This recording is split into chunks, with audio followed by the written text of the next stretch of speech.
Well, woo, look at that. Almost stepped on some poop. Disclaimer, just don't let your dog poop on the trail, on the path that people are walking. It's just not good. Even if it is your backyard, technically, it's also a path for other people. That was not the intro I expected to have, but that's the intro we got today. Oh, man. Well, it is now officially winter, and it's slowly starting to make its way there climate-wise. North Carolina is very unique in that, like, winter sometimes doesn't begin until, like, January, realistically, because yesterday was, like, 65, 70 degrees, and that was Christmas. So today's Boxing Day, now we're bound to, like, highs of 50s. It's interesting like that, isn't it? And today is a holiday that, like, I'm not super familiar with. Boxing Day. I think it's a little bit bigger in other countries, maybe, potentially. But I guess when I think about where it is, where's life right now? Life, again, is at the very end of all of this. Like, calendar year is wrapping, the seasons are wrapping, everything is wrapping up. And you know, I love talking about beginnings and endings because I think that those are very, like, transformative markers in people's lives. And some would argue that there is no such thing as a beginning or an end, and that's just a perpetual, like, motion of life. And I think that that's absolutely valid.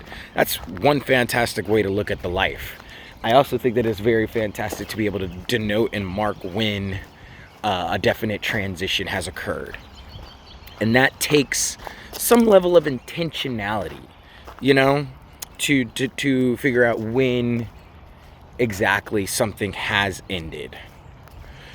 And when it comes to a personal journey at that, like, how do we decide the end? Can we even decide an end? And does a beginning immediately start at the cusp of an end? Like, is it just like okay, I ended, now I immediately begin something? Or is there this kind of, like, lapse of time where it's like, okay, I ended, and now I'm in this kind of, like, limbo-like state before I get to beginning? And I tend to agree with the latter, maybe. I think some things can be just like a flip of a switch, and it's like, okay, that ended, now I'm beginning this. But I think other times there needs to be, like, a latency period, right? Like a period of just, like, dormancy.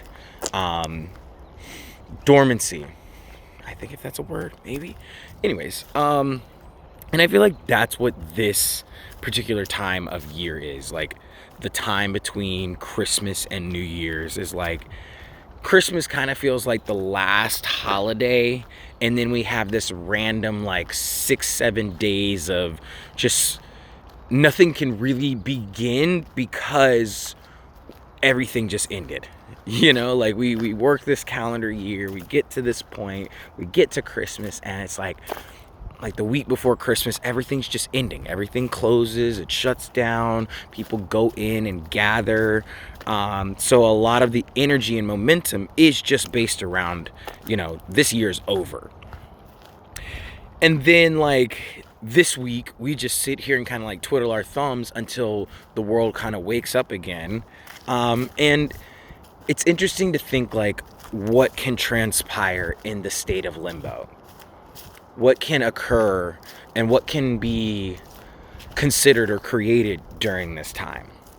For me, like, this is a big period of, like, really reflecting on the year that just passed while simultaneously, like, foreseeing and envisioning what a future might look like in the coming, you know, days. And I think having a container and a space where you can consider all those options is just, like, so vastly important. You know, like, a lot of the world that we live in is just fast, go, go, go. Last time I talked about wanting to slow down. And your mind, I'm speculating here, but I believe that your mind does not function the same. Like, you can make a decision in haste. You absolutely can.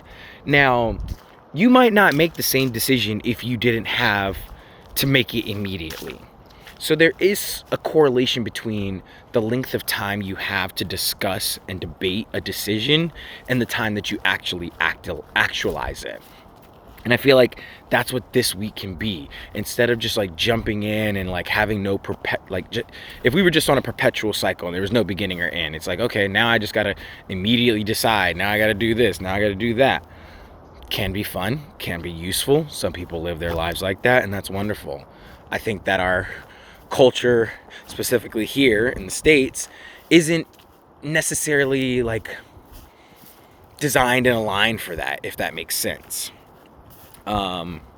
We want it to be faster. We kind of want our people to be mindless, so that instead, like, hey, don't take time to think, consume. I mean, isn't it a little ironic that like the end of the year is so wrapped up around like capitalism at its like finest?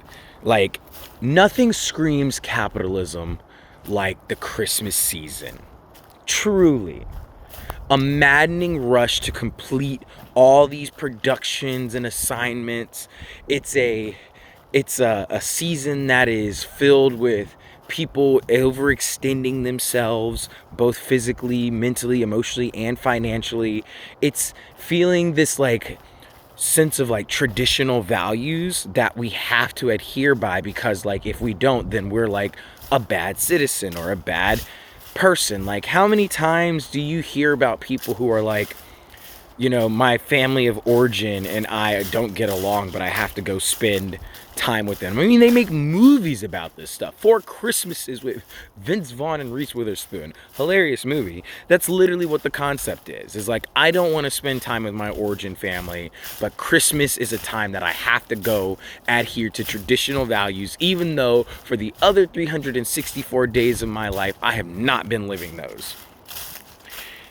And that's a choice that people can make. I think that, like, in the matters of love and connection, you do make compromise. Christmas time is a lot of times a compromise for people, because they have to, like, again, pick up patterns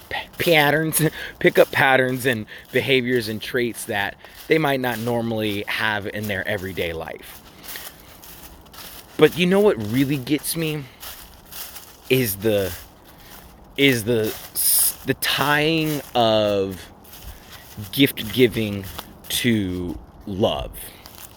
You know, like, I had to hit my family this year with of like, hey, I just had to buy like a new tire out of the blue, and I'm already stressed out about like taxes for the upcoming season. Money's just not where it is that I can just buy the big things that you may have requested. And I told them that. I was like, hey, I'm getting some anxiety around this. And they listened. I love my family for those reasons. They listened. They were like, gift giving has never been like an essential part of what we do. So if you don't show up, if you don't show up with gifts, that's fine. I did show up with oxtails. So that was the biggest gift. I fed my family for Christmas. But I used to work retail, and I keep going back to this, like, Christmas is peak capitalism, because when you work retail during the holiday season, you truly see the stretching of the seams of this like economic system. You see people going broke just to buy gifts for people because they think that is important, that like gift giving is a sign of love. But I think that if it is determined by a calendar and not by like a personal decision, like, you can give somebody a gift all year round, you know, like that can be a very easy thing to do. But like, if you are giving somebody a gift because it's Christmas, like, you are adhering to the cultural norm, and there's nothing wrong with it, but just to have to recognize that is the cultural norm. And a lot of times we already don't adhere to cultural norms. There's so many things that we consider non-traditional that we do in our lives. But this time right here, it's so pervasive. I mean, from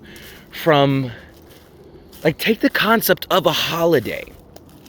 It's a day that is meant to honor a particular thing that occurred usually in the past that might revolve around like a certain culture or a group of identifying individuals, like Christmas, modern Christmas now, birth of Jesus Christ. That is what modern Christmas is, that we celebrate. And yet now it has been warped into, this is the time when you give gifts to people. This is the time that you have to, all the earnings that you made, blow it all before the year begins and buy things for the people in your life. Even if like you don't have it, even if they don't want anything, even if like it feels like a duty and an obligation, because that's what it can look like. Like I can just remember just the amount of stress that people carry trying to reach this status point that you get with Christmas gift giving. Like all these fancy monogram stuff. It's like, I told my family, I was like, I don't need more stuff. Like, I really didn't have much of anything. I did ask for a bike and a PlayStation controller. Those are two things. One of those things I don't have. The other one has been broken, and I was planning on buying it for myself. I prefer very, very, very practical gifts that will like sustain my livelihood. But if I didn't have my parents buy those things for me, I would have got them for myself.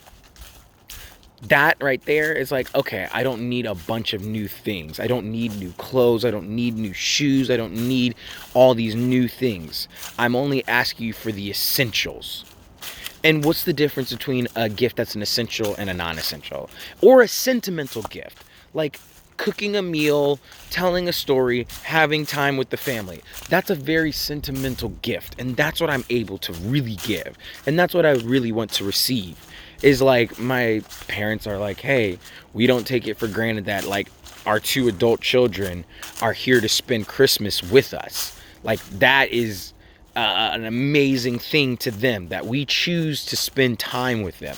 That's our, like if we just showed up empty handed and we were just like, but I'm here, that is a sentimental gift. And how does that get lost sometimes in the mix again of all the capitalism that occurs? Because you know, you got your deals, you got the music all around you. The music is about love, and love then gets tied to purchasing things, and purchasing things gets tied to the advertisements that are on television. I mean, don't you see how commercials change over the years? Commercials change according to the seasons, but man, ain't nothing trying to get you to buy more things than a Christmas commercial. Every Christmas commercial is like, more. You need this. This is going to make you happy.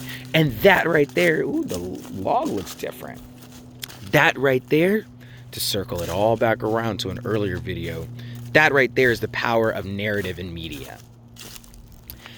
The narrative that capitalism needs in order to sustain itself is that your life will improve with this thing. If you have this, it will be better. Even if you already have this thing, it will be better if you get this newer, upgraded version of things. And you know, I'm thinking about me getting that PlayStation controller. Like, I can't even play the PlayStation controller without it being plugged in. It's essentially a dead wireless. It's a wired controller.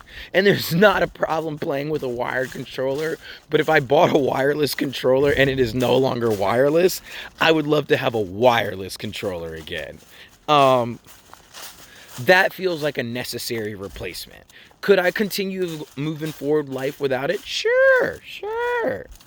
But it was like, this is an instance where I leaned into the narrative. This thing is going to make my life better. Yeah, go get it. And it probably is. So even me, falling into it. And that's just how it works, is that it's such a powerful, like, factor in decision making. This idea of like, you need these tools, you need these gifts, you need these clothes, you need this trip. If you just have this one thing, I promise it's going to solve all the problems. That's why so many commercials follow this like route of a problem gets solved, a problem happens, somebody's trying to solve it, but they can only truly solve it if they have access to this new product. And then the new product explains how it makes it possible. And then they expect like, okay, well, now that we've told you that you need to improve in order to improve your life, which is also like very, very, very high level part of our just in culture of like progress and self-development. Like improvement is so inherently linked to progressivism. Progressivism is linked to like enlightenment ideals. Enlightenment ideals are also linked to capitalism. Like, that's huge. So everything is permeating each other and is just pushing us into this direction to want to just collect more things in the effort to improve our lives. And again, nothing screams it louder than this time of year. Nothing says I want more than right freaking now. And I mean, the other way I'll look at it too is me and my family watched It's a Wonderful Life. It's a great classic Jimmy Stewart movie about just like a small town man who had big dreams of getting out into the world, but always found his way like still into this town. And I started to look because like the final third act happens on Christmas Eve, and it all revolves around like him losing a certain amount of money, and like the bank's gonna close his house. Everything's falling apart. But it really made me start to think like, why are so many movies that are based around Christmas? Why is poverty such a big like factor? Why is the want and the need for more an important piece in order for this story to exist? Why do there need to be impoverished individuals? Why does somebody need to earn more money or have more prestige in order to like do a thing? How does that work? You know, how does it become possible for a person to overcome the conflict of the story? Well, they have to come into some way of money. It's always something's closing. Something's always closing on Christmas. We don't have enough to sustain our business for the next year. And then the townspeople come in, give money, and then that saves the day. Right?